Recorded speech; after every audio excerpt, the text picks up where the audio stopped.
cai em si, provoca verdadeiros banquetes celestiais de alegria.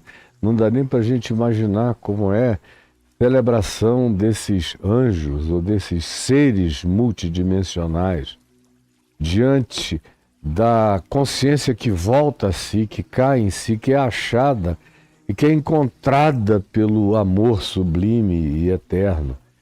A seguir ele conta aquela parábola da dracma. A ovelhinha tinha se perdido e sabia que estava perdida. E gritava lá nas beiras dos precipícios, na noite escura, querendo que alguém a tirasse de onde ela não sabia sair sozinha, nem achar por ela próprio caminho. E o pastor Cristo Jesus vai e a apanha e a leva. E ele diz, é grande essa alegria, porque mais vale achar um que estava perdido do que 99 que dizem que não precisam de coisa nenhuma. Aí ele conta a história da mulher que também perdeu uma dracma no meio de 10 que ela tinha, perdeu uma e fez como as mulheres costumam fazer, procurou tudo, não importando a hora, e de madrugada ou qualquer que fosse o momento, até achar. E quando achou, no dia seguinte reuniu as amigas e gastou uma fábula até para celebrarem a dracma que ela tinha encontrado. E não há uma relação de causa e efeito entre necessariamente o valor da dracma e a festa que ela cria com as amigas para celebrar essa perseverança que encontrou, esse desejo que achou, essa vontade que, enfim, foi e tomou posse daquilo que era seu e trouxe para o seu próprio cuidado. E aí Jesus diz, nos céus é a mesma coisa. Igualmente haverá júbilo diante dos anjos de Deus por um ser humano que estava perdido como essa dracma, perdido sem saber que estava perdido, sem ter consciência de si mesmo. Como a dracma não tinha consciência, não tinha percepção, não tinha a ânima animal da ovelhinha que sabia que estava na noite escura perdida. A dracma é aquele ser humano que está perdido e não sabe que está perdido, que tem valor e não conhece o seu próprio valor. E Jesus disse, olha, achá-la e trazê-la como unidade monetária para dentro do meu tesouro e do meu recurso tem um valor simbólico extraordinário. Por isso, anjos celebram comigo o que vocês murmuram como religiosos. Os anjos, em contraposição a vocês, celebram diante de Deus. O que vocês reclamam tem uma equivalência absolutamente diferente diante dos seres celestiais, que é o gozo, o júbilo, a alegria, pela empatia desses seres celestiais com o amor de Deus e com a compaixão divina e com a necessidade humana de ser encontrada, de ser buscado e de ser achado. Aí ele conta uma terceira história nessa sequência, que nós já vimos na quinta passada, uma introdução sobre o ambiente histórico, o que significava ter uma herança antecipada e várias coisas que está tudo gravado aqui no YouTube que eu falei na quinta-feira da semana passada. E depois, no dia de ontem, falei sobre Jesus e as circunstâncias em relação a esse mesmo episódio, que hoje deve ser a parte 5, eu creio, dessa sequência. Jesus e as circunstâncias.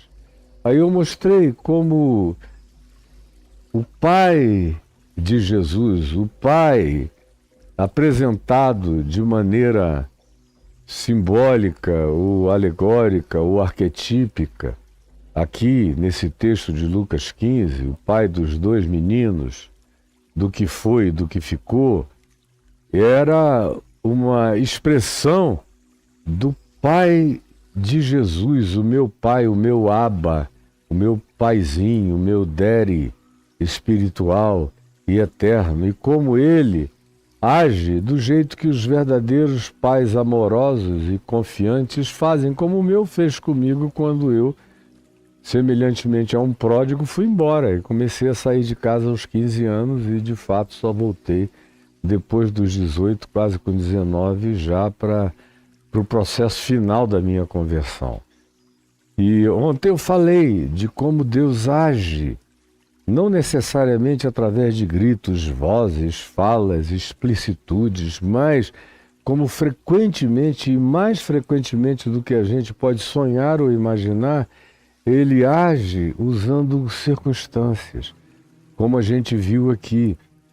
Primeiro foi a circunstância do rapaz ter gasto tudo e ter visto que o pai levar a vida inteira para amealhar, ele podia gastar em meses, como gastou, consumiu nos devaneios, na dissolução, em tudo.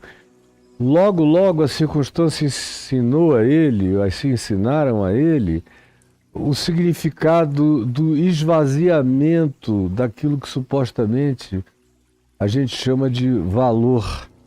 E a gente diz que tem significado e que é aquilo que nos daria razão para viver. A primeira manifestação da voz das circunstâncias foi o esvaziamento do conteúdo daquilo que o moço pensava que iria durar para sempre e não durou um verão. E acabou. E quando acabou, ficou um vazio de tudo, de gente, de amizades, de oportunidades. Os vazios foram se acumulando, a terra era distante, tudo tinha sido dissipado, ele tinha perdido todas as suas soluções pessoais e consumido todas as coisas, e aí veio um segundo elemento que foi a fome. E chegou para todos. Quem tinha reserva sobreviveu, quem não tinha começou, como ele, a passar necessidade. A necessidade fala. A necessidade grita. Dependendo da pessoa. Tem gente que na hora da necessidade fica tentando culpar terceiros. Também eu só estou nessa situação por causa da conjuntura mundial. Aí começa a culpar outro. Eu também só estou nessa situação porque meu pai não foi pai o bastante para ter dito e imposto um limite. Não, por essa porta você não sai. Mesmo que eu já fosse maioríssimo de idade, mas a culpa é dele que me deixou vir. Devia saber melhor do que eu. Ou arranja qualquer outra desculpa. A culpa também é daquele meu irmão mais velho, que é um chato horroroso. Por causa dele é que eu tive ânimo adicional para largar tudo e vir para cá, onde eu me arrebentei todo. Tem gente que não consegue enxergar a relação de causa e efeito entre o que produziram e o que amealharam, entre o que semearam e o que colheram. Não conseguem perceber que o bumerangue que está voltando é aquele mesmo que eu lancei e que fez a sua volta, está me atingindo. Tem gente que não consegue fazer essa leitura das circunstâncias. Esses são difíceis demais de serem ajudados, porque nem na calamidade eles conseguem perceber, nem no grito do megafone das circunstâncias divinas eles conseguem ouvir a voz de Deus, da sabedoria ou da realidade. E aí é dificílimo, quase impossível ajudar essas pessoas que nem na hora da necessidade conseguem olhar para si próprias. E aí vem um outro elemento circunstancial. A necessidade deixou uma marca nele, ele começou a pensar. Quando, em primeiro lugar, acabou tudo, ele disse, epa, e agora? Procurou alternativas. Viu que a conjuntura era global. Só não estava passando necessidade quem tinha feito reservas. Ele não tinha nada. Tinha consumido tudo, da pior e mais idiótica forma possível. E agora ele tinha recebido um terceiro toque violento. das circunstâncias que foi a necessidade. A necessidade o faz pensar, refletir, que ele precisava de uma dissolução. Não. Que depois de tanta dissolução, ele precisava de uma solução. Aí ele vai procurar uma solução. E buscou os cidadãos da terra. Buscou se agregar, é a palavra usada. Se jungir, se filiar, se irmanar, ser acolhido, ser bem tratado por algum dos cidadãos da terra. Quem sabe até gente que tenha participado das festanças que ele deu, mas ninguém tinha interesse nele. Afinal de contas, ele não se apresentara àquela terra distante, àquela sociedade, como um trabalhador que estava ali empreendendo. Ele foi ali para gastar. E ele foi ali para se dissolver, para se dissipar. E para dissolver e dissipar outros juntamente com eles. Então, quem é que, em sã consciência, iria querer essa pessoa ao lado dela? Só alguém que tivesse algo muito insignificante, do tipo, se ele se der bem lá, bom para ele. Se ele se der mal lá, problema dele. Não me afeta. Eu vou mandá-lo para algo que não terá consequências contra mim. Pensou o empreendedor local, o dono daquela fazenda de criação de porcos. E o mandou para guardar os porcos. Guardar, não deixar porco fugir. Veja de onde esse cara veio e aonde esse cara está. E ali, o verso 16 diz, ele começou a invejar os porcos. Esses porcos estão gordos. Eles comem. E sou eu que trago a comida de manhã, de tarde e de noite. Não falta nada, eles estão cevados e eu aqui estou morrendo de fome. Mas nem a comida dos porcos ele tinha permissão de comer. Até o que lhe parecia o mais indigno de todos os serviços e a mais indigna de todas as identificações possíveis, nem aí nesse ambiente que, segundo a cultura dele, era de uma indignidade total, ele conseguia encontrar qualquer que fosse o benefício, ninguém lhe dava nada. E como eu já disse hoje anteriormente, ele teve minimamente a bênção de não se auto-vitimar, transferindo a culpa para terceiros. Ele podia agora aqui, como eu já disse anteriormente, ter culpado o pai por tê-lo deixado ir, como eu vejo toda hora acontecer, o cara praticamente espanca a família, mete medo em todo mundo, as pessoas ficam apavoradas. Eu estou usando um caso extremo, deixam ir, vai. Mas quando tudo dá errado, a culpa é de quem deixou ir, porque o sujeito não se enxerga e ele é vítima o tempo todo de tudo. Não dá para ajudar a gente que se auto-vitima. Preste atenção, o sujeito que se auto-vitima, eu tenho repetido isso milhares de vezes na vida, é inajudável. Não dá. Quem transfere culpas não encontra soluções. Quem transfere culpas não encontra soluções. Ele podia ter culpado o irmão mais velho por ser um chato, ele podia ter culpado o pessoal que comeu, bebeu, dissipou, consumiu tudo junto com ele, dizendo, poxa, pensei que alguns deles pelo menos eram meus amigos, ou que algumas daquelas muitas mulheres que eu contratei tivesse se afeiçoado a mim e dito, olha, tá acabando, é melhor você parar, guarda um pouco pro teu futuro. Mas ninguém me disse nada, a culpa é desses caras que não sabem nem se alegrar com quem está pagando a conta e transferem a responsabilidade. O auto-vitimado é uma coisa horrorosa, é o prato que o diabo adora, é o do ser auto-vitimado. Aí ele podia ter culpado os cidadãos daquela terra também, como tem gente que faz. Vim parar também num país desgraçado, que na hora em que as coisas ficaram ruins, ninguém me deu a mão. Não tem ninguém humano. Não tem ninguém com empatia nessa terra. Como eu também estou cansado de ver acontecer, e não há solução para essa pessoa que caiu nesse nível também de dissolução psicológica a ponto de não conseguir fazer nenhuma leitura crítica acerca de si mesmo. Ninguém lhe dava nada. Mas a bênção desse rapaz é que ele podia ser um idiota, mas ele não cometia esse abuso, porque a autovitimização é nojentamente abusiva. Em 99% dos casos é abusiva.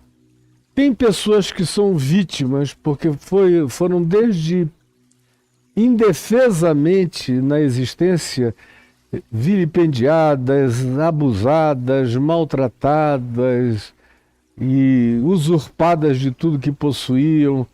Mas você observe que na vida real, em geral, essas pessoas que sofreram inocentemente não se tornam autovitimadas. Essa é que é a grande manifestação paradoxal.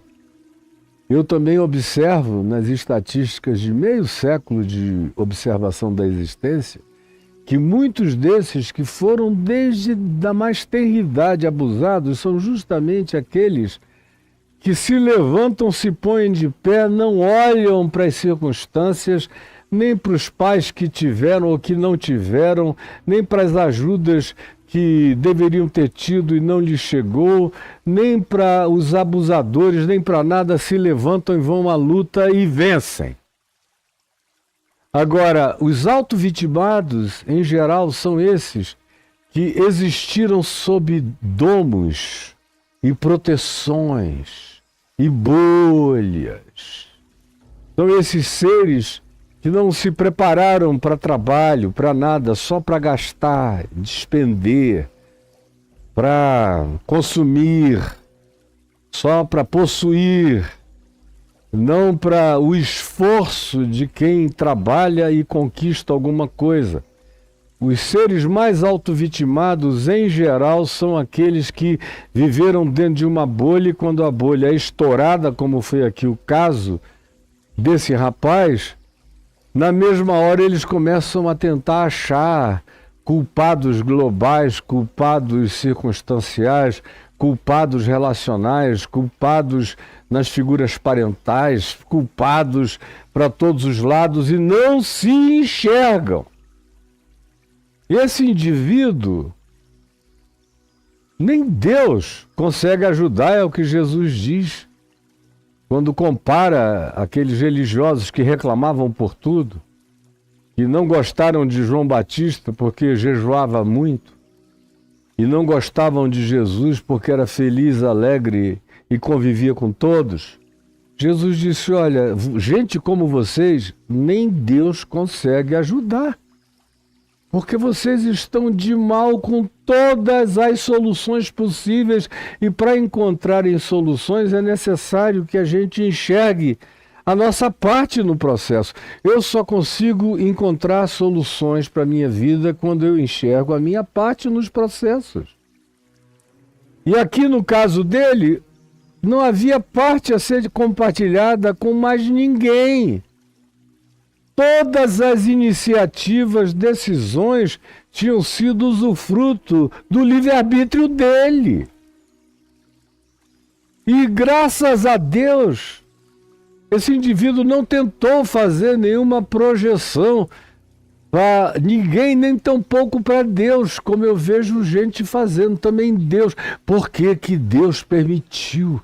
Por que que Deus consentiu? Deus não é Deus, Caio? Deus não é bom, Caio? Se Deus é Deus e se Deus é bom, por que que Ele não me impediu? Por que que Ele não quebrou a minha perna na hora que eu ia sair de casa? Por que que Ele não me aleijou de modo que enquanto eu estivesse aleijado por muito tempo, eu viesse a pensar e ele mesmo tivesse impedido que essa tragédia me acontecesse. Afinal de contas, eu sou tão inexperiente, eu cresci dentro daquela bolha, não estava acostumado com o mundo, nem com a terra distante. Cadê Deus? Por que Deus deixou isso acontecer comigo? Não vai dizer que você não sabe do que eu estou falando. Você sabe exatamente do que eu estou falando, porque boa parte de vocês faz exatamente assim quando as coisas dão errado. Onde estava Deus? Por que ele não me esbofeteou, não me quebrou, não me aleijou? Por que ele não me impediu? Ah, pelo amor de Deus, acorda, meu irmão. Aí, pois bem, graças a Deus, no caso desse moço, ele saiu lendo as circunstâncias, foi vendo que algumas coisas ele patrocinou e outras coisas foram circunstâncias e conjunturas que independeram dele, como a fome global, como a escassez para todos, mas que a culpa e a responsabilidade era dele, que saiu de casa com uma fortuna e em pouco tempo se esvaiu de tudo, porque dissipou tudo, porque entrou em dissolução, porque gastou, porque acabou, e ele não transferiu para ninguém a responsabilidade do que fez. Minimamente essa dignidade ele manteve no coração, que foi o que o salvou. A única coisa que, concernentemente a mim e a você, como seres humanos, pode iniciar o processo da nossa salvação é a nossa própria responsabilização. Eu vejo gente assim que quer posar de inteligente, de filosófica, de não sei o quê, mas eu vou ouvindo o que eles têm a dizer. No fim, todo mundo culpa a Deus. Culpa a Deus. Deus, mas por que isso? Por que Deus não impediu? Se Deus é onipotente, onipresente, onisciente, se ele sabia de tudo, podia tudo, entendia tudo, estava presente em tudo, por que ele consentiu que eu fosse livre? Praticamente gostariam que nessas horas, e só nessas horas, nunca antes, só nessas horas, depois que se arrebentaram por inteiro, é que eles gostariam que Deus os tivesse criado com uma programação, um algoritmo de um robô que fizesse só o que estava programado, só nessa hora.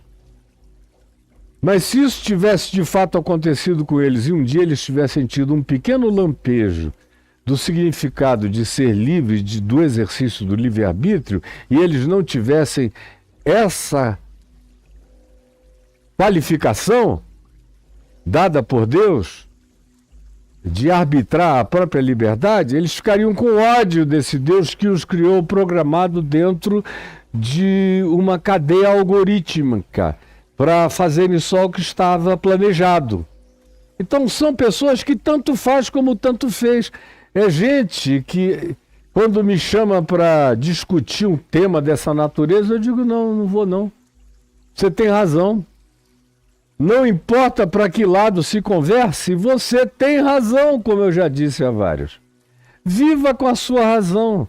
A culpa é de Deus mesmo, a culpa é do mundo, a culpa é de toda a sociedade, a culpa é da existência.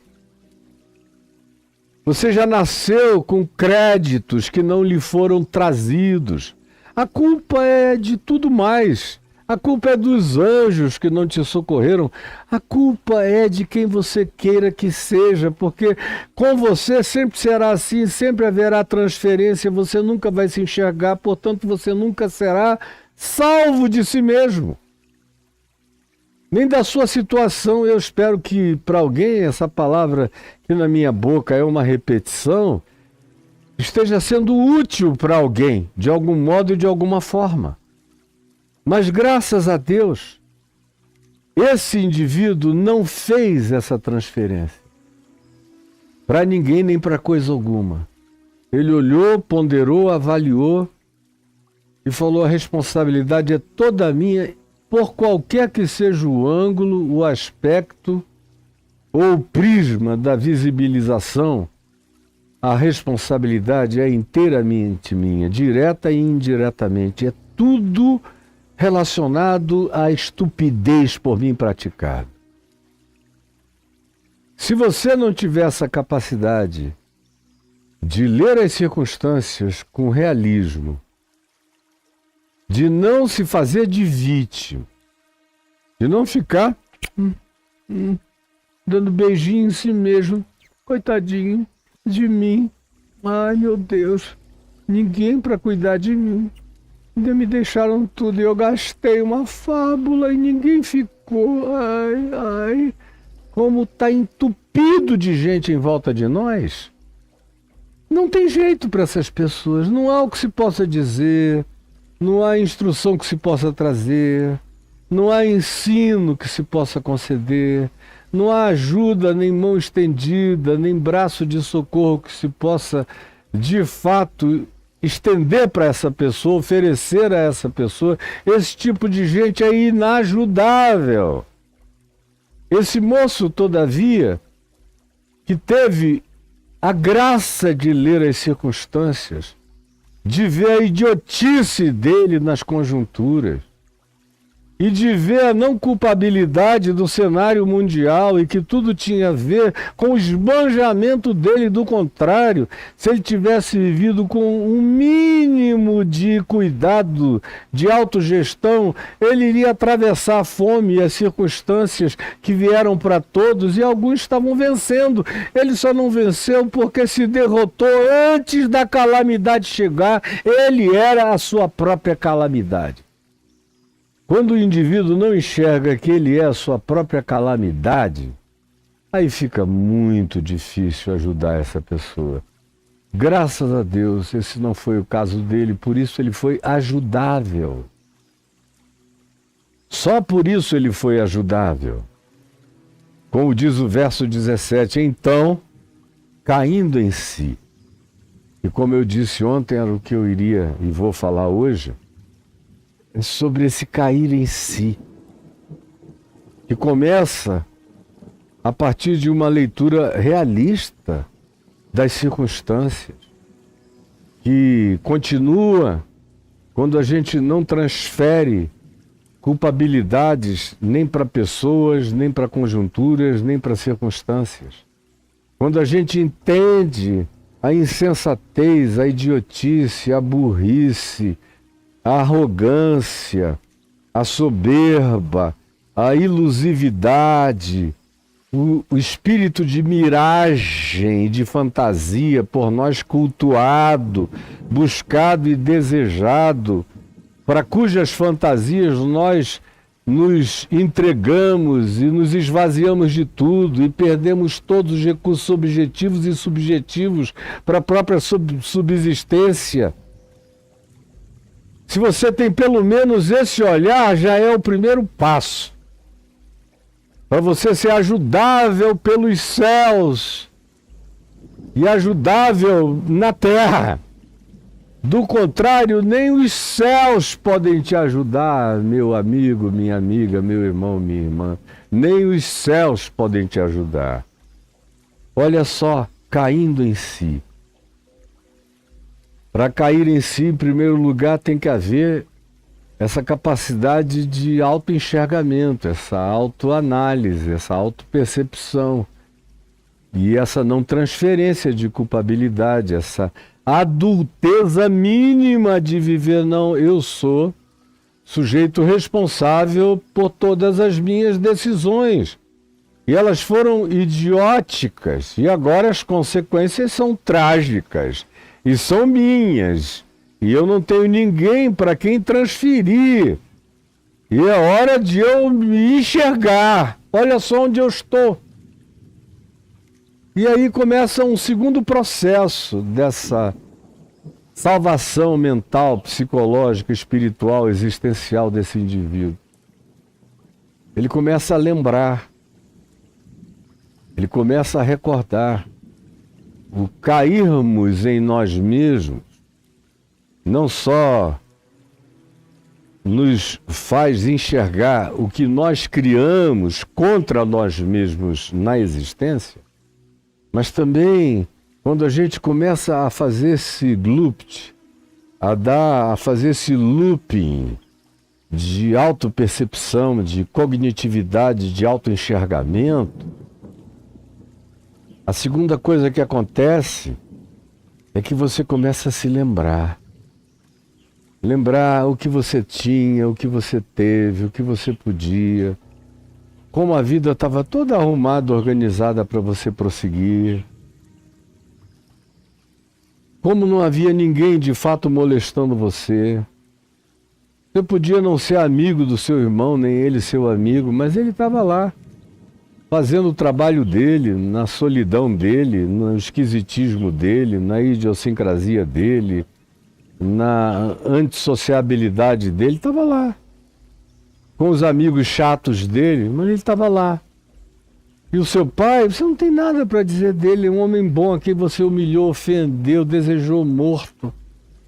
Começa a lembrar da tristeza do pai, lembrar daquele repartir de haveres. Você quer a sua liberdade? Vá. Está aqui, é seu, a porta está aberta.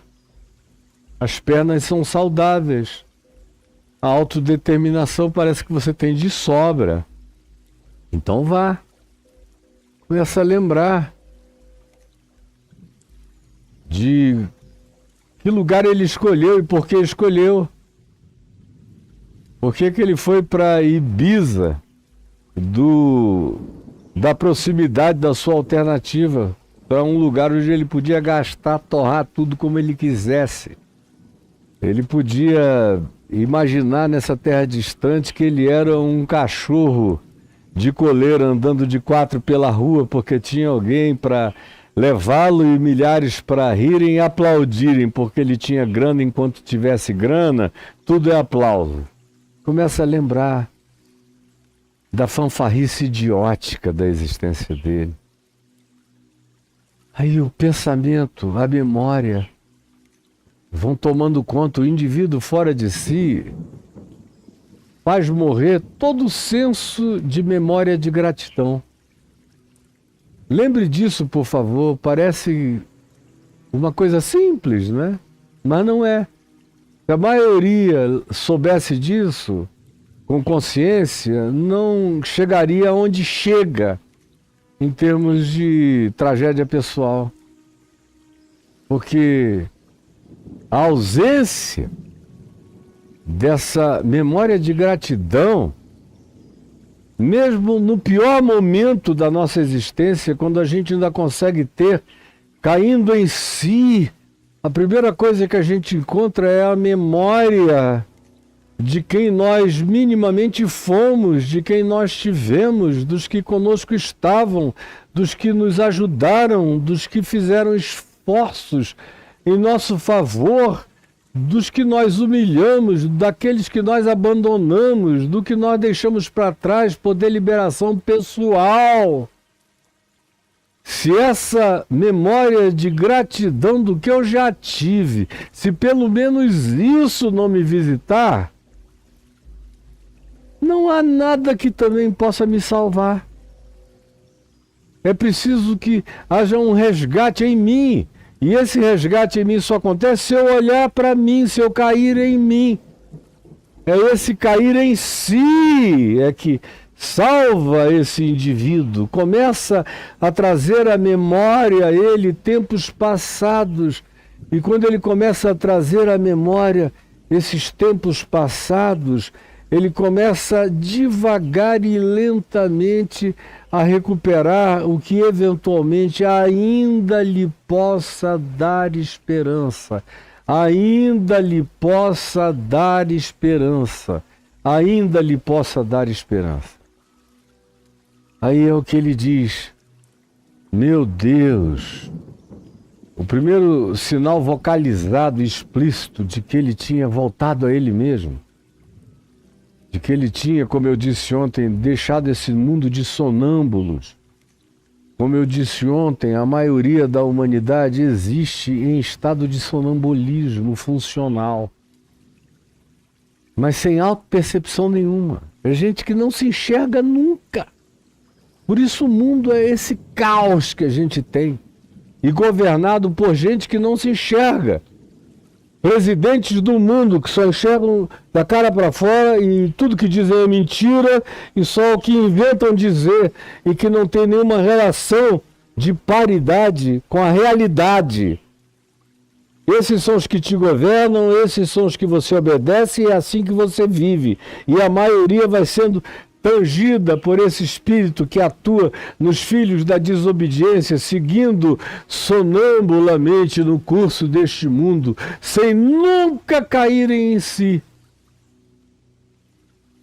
A salvação desse indivíduo foi a leitura da realidade, foi a recuperação da memória de gratidão do que a ele um dia foi oferecido, e a terceira particularidade foi a perspectiva de que, eventualmente, apesar de tudo,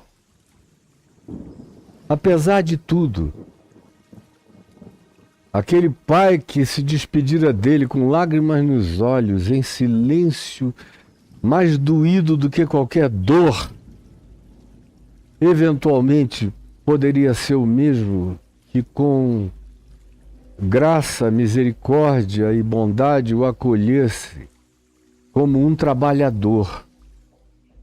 Ele nem teve a ousadia de imaginar que o amor de Deus, que o amor do Pai dele, era infinitamente maior do que o que ele pudesse conceber no seu estado de tragédia pessoal profunda, como esperança mínima de alguma bondade que do Pai ele pudesse receber para ser apenas um dos muitos trabalhadores da fazenda ou da propriedade do seu pai.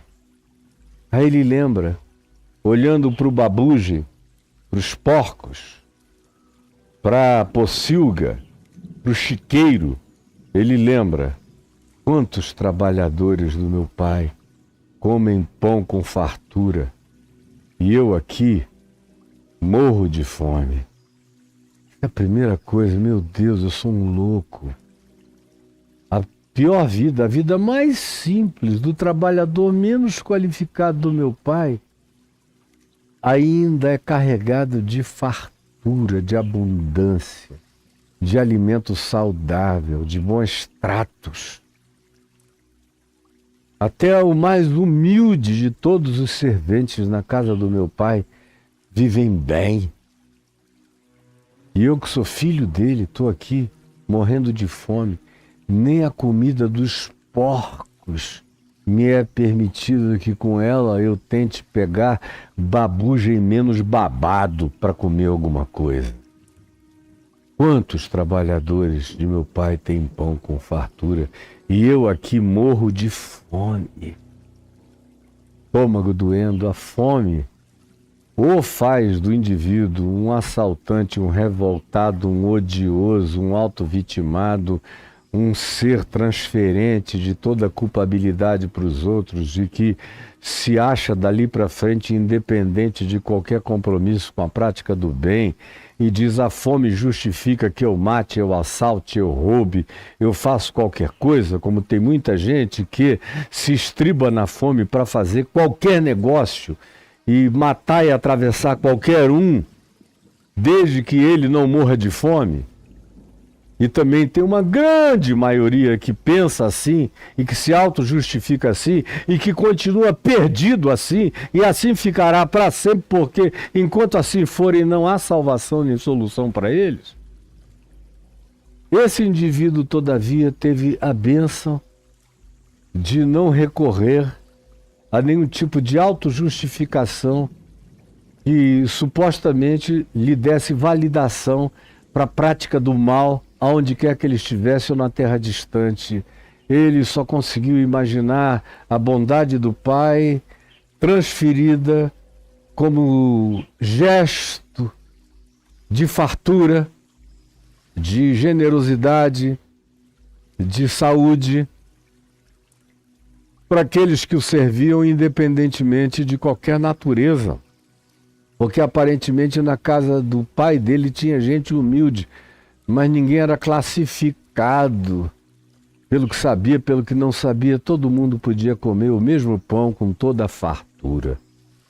porque a mesa estava posta para todos na casa do Pai.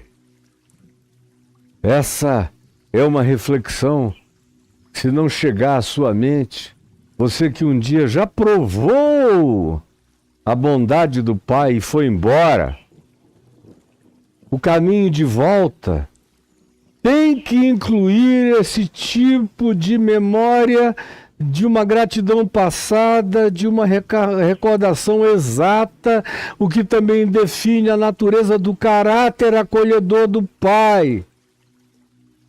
Aí ele toma uma decisão e diz: levantar-me-ei. O cara estava prostrado lá e disse: eu aqui prostrado só vou cair para o lado amanhã, depois de amanhã, algum dia morto. E aí os porcos é que vão me comer, eu serei comida de porco. Porque porco com fome adora um bom defunto humano. Eu já vi porcos comendo corpos humanos lá no Rio Acari, atrás da fábrica de Esperança. Quando uma vez o tráfico de drogas matou uma família, um pai, uma mãe, e proibiu a população de enterrá-los. E às margens do Rio Acari, eu não sei hoje em dia, mas naquele tempo, nos anos 90, havia várias criações de porco na lama, na beira do rio, todo poluído, que era praticamente um rio que se tornara uma vala negra, fétida. E os porcos eram criados ali, e aí deixaram os 2 corpos desse casal sem ser enterrado, e os corpos foram sendo comidos pelos porcos esfaimados, porque também proibiram de alimentarem os porcos para que eles comessem os corpos. O cara olhou aquela cena para ele e disse: daqui a um dia eu vou ser a comida desses caras. Levantar-me-ei, o que eu estou fazendo aqui ainda? Chega de idiotice. Eu vim com as próprias pernas para cá, eu voltarei com as próprias pernas para o lugar de onde eu vim. Você tem que assumir essa decisão. Eu vim com as próprias pernas para cá, eu voltarei com as próprias pernas para o lugar de onde eu vim, porque a responsabilidade é completa e inteiramente minha, e tão somente minha. Levantar-me-ei. Isso é uma postura de um início, de uma atitude de metanoia, de mudança de mente, que começou nas circunstâncias, foi se afunilando para a compreensão dele, aí chega num nível de pessoalidade de memória, de lembrança, de bondades esquecidas, a uma avaliação imediata com as consequências finais que estavam para chegar na existência dele. Diz: enquanto sobra a minha energia, deixa-me colocar em pé, sem culpar ninguém. Eu vim com as próprias pernas, eu vou voltar com as próprias pernas. Você tem coragem? Você tem hombridade mínima? Você alcançou esse nível básico de mudança de mente, de metanoia, de arrependimento, de resetting mental, de ponderações acerca da própria idiotice pessoal? É algo de uma riqueza extraordinária quando alguém atinge minimamente esse nível de autopercepção e diz: levantar-me-ei, vou sair daqui.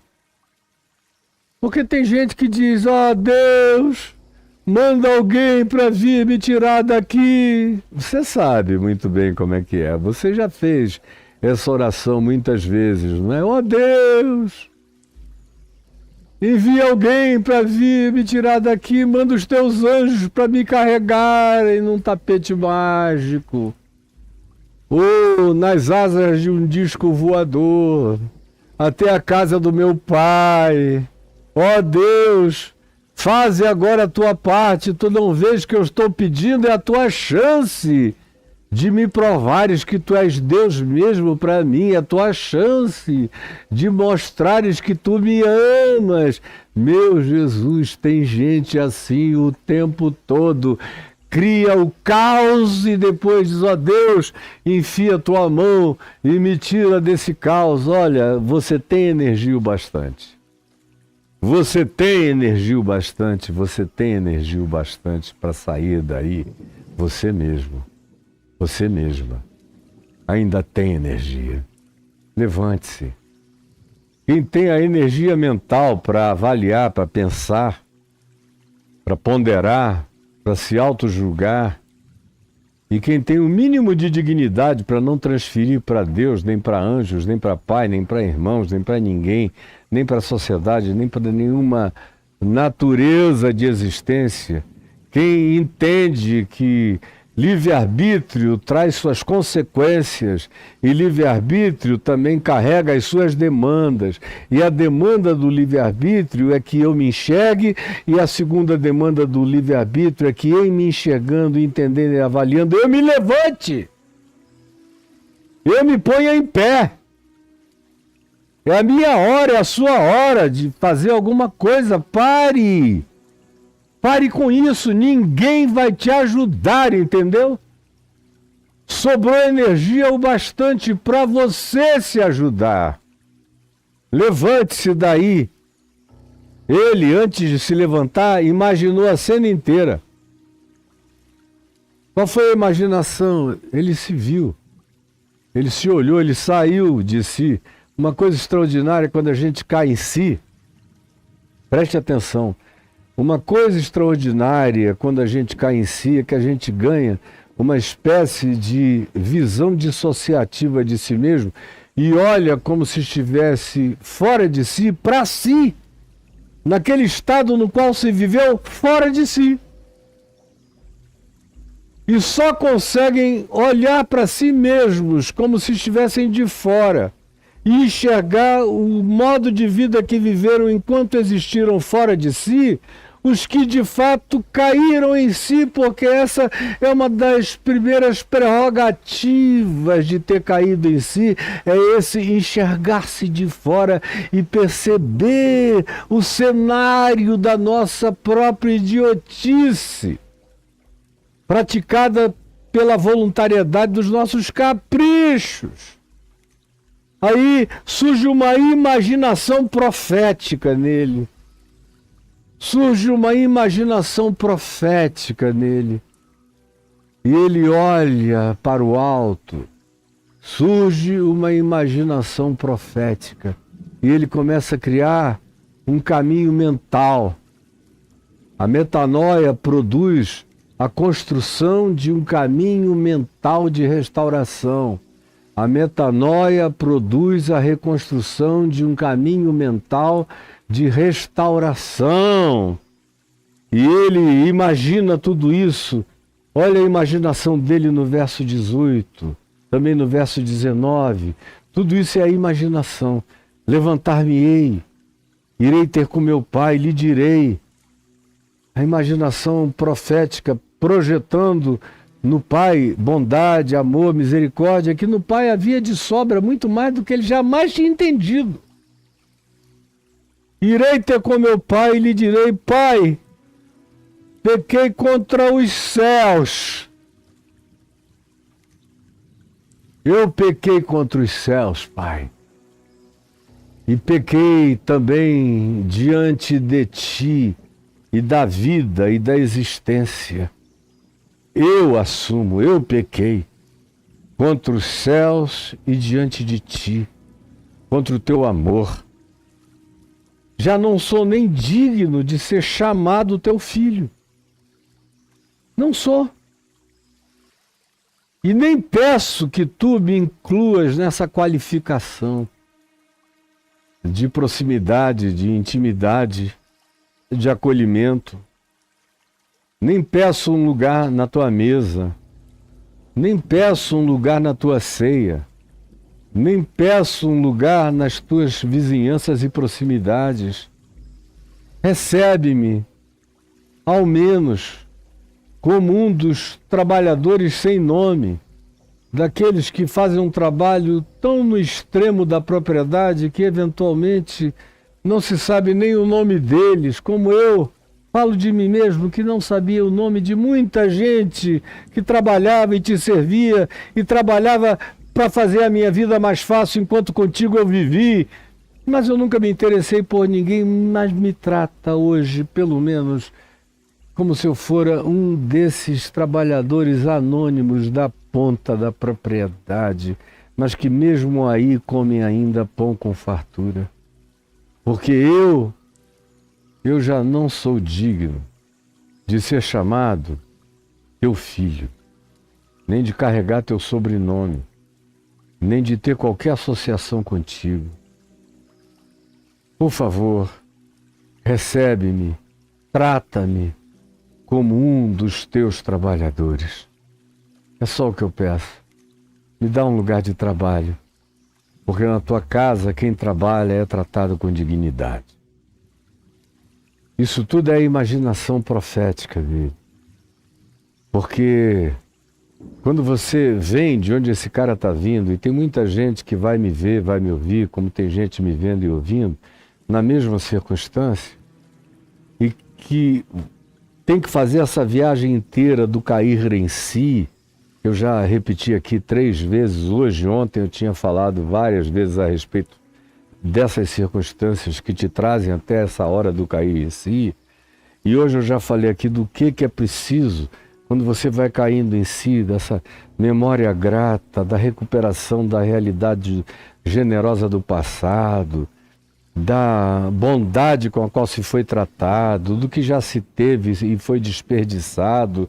E aí o desenvolvimento dessa imaginação profética do bem. E ele constrói um cenário a partir das impressões da vida inteira que o pai deixara nele. O pai era um homem bom, infinitamente melhor do que ele tinha querido admitir, e até o dia de hoje ele não tinha ainda enxergado-o plenamente. Sabia, todavia, que ele era melhor do que tudo que ele tinha experimentado ou conhecido até então. Por isso a imaginação profética dele imaginou a chance de um acolhimento mínimo. Quando você cai em si, não se esqueça, ao invés de autovitimização, deixe crescer em você a imaginação profética produzida por essa gravidez da bondade de Deus, crescendo numa gestação de imaginação profética na nossa mente. Pode, deve ter algum lugar na beirada do acolhimento divino para mim ainda, apesar de mim, porque apesar de eu ser quem eu sou, ele continua a ser quem ele é. Eu não sei nem exatamente a extensão da bondade dele, mas sei que ele é bom o bastante para me deixar comer e ter um lugar de trabalho. Porque eu agora entendi que sem trabalho ninguém come com dignidade mesmo. E aí, depois do exercício dessa imaginação profética, vem a ação profética. No verso 20, e diz, então, levantando-se. Porque tem gente que fica só na imaginação e não sai do lugar. Ah, eu perdi a chance. Deus é tão bom. Meu pai é tão misericordioso. E fica ali naquela lamúria absolutamente inconsequente, sem resultados, sem atos, sem fruto, sem boas obras, sem ação, sem pôr-se em pé. A mudança de mente produz ação. A mudança de mente gera essa imaginação profética do amor, do acolhimento, e produz ação correspondente. Produz ação correspondente. Por isso o verso 20 diz, e levantando-se foi. E levantando-se foi. Não é hora de ficar mais não sei quantos dias refletindo sobre o assunto. Deus não pede de você longos arrependimentos, Ele demanda de você arrependimentos qualitativos. Quando a verdadeira metanoia entra na gente, a mente da gente vai sendo alterada conforme você já recebeu de explicações dezenas de vezes dadas por mim mesmo a você, uma das coisas que se produz é ação, e ação imediata. Não é o colocar-se num estado de meditação sofrida para sempre, porque isto não vai te salvar também. Vai apenas abismar a sua vida numa depressão sem cura. Então, se o cair em si alcançou você com toda a realidade, com as memórias da gratidão, com a recuperação mínima do amor e do acolhimento do Pai, através dessa imaginação profética, então agora que você já concebeu essa possibilidade, ponha-se em pé e vá. E levantando-se foi. Não foi para a vizinhança do seu pai, não foi para a aldeia mais próxima da casa do seu pai, não. Ele foi para a casa do Pai. Para viver com as consequências, fossem elas quais fossem. Todavia, ele sabia que na casa do Pai nada seria pior do que ele tinha conseguido criar para ele próprio. E que na casa do Pai o pior que se tinha a oferecer ainda era bom, digno e saudável. Então ele foi para a casa do Pai. Ele só não imaginou é que o Pai nunca desistira dele. Isso ele jamais tinha imaginado. Assim como meu pai nunca desistiu de mim, nem minha mãe, nem minha família. Eu me lembro que eu estava lá no Rio, os meus amigos tinham sido presos, 30 e tantos, 33, levados para Ilha Grande, que naquele tempo também era prisão política. E era a pior prisão que havia no Brasil, era ir ser mandado para Ilha Grande. E você podia ser mandado para Ilha Grande no regime militar se você fosse apanhado com um baseado na mão. Ou uma mutuquinha desse tamanho, você podia ir para Ilha Grande e ficar lá, sabe Deus quanto tempo, porque a comunicação era difícil e o interesse no teu livramento era nenhum. Sob aquela ditadura. Nos anos 70, 69, 70, 71, 72, 73, que anos horrorosos da ditadura. E aí, meu pai, sabendo que eu queria voltar, e eu mesmo tinha ligado, dito, olha, eu quero voltar, não sei como. Eu estou no Rio, vocês estão no meio da floresta amazônica. Só dá para eu voltar se for de avião. Mas meu pai, que tinha sido um homem rico, se fizera pobre por deliberação, por livre-arbítrio, e porque queria se identificar com os simples e os pobres da terra. É uma coisa que você, por exemplo, nunca vai entender na sua vida, nessa era de teologia da prosperidade, do domínio, da arrogância, da ostentação. Um santo como meu pai é uma figura alienígena para a maioria de vocês. Eu senti que ele estava com uma dor no coração. Ele disse, meu filho, infelizmente eu não tenho nem dinheiro para lhe mandar a passagem, mas eu vou pedir ao seu tio Renato, que era o irmão mais velho dele que morava no Rio, para conseguir com o Hugo, que era um outro parente, que era da aeronáutica, uma passagem de FAB para você vir. Sai às 4, 5 horas da madrugada. Aí lá o meu tio falou com o Hugo conseguiu uma passagem para mim e eu fui. Não, eu tinha fumado tanta maconha, tinha tomado tanto bagulho de todo tipo, e ninguém conseguiu me acordar 4, 5 horas da manhã, nem para ser salvo eu prestava. Aí não fui, eles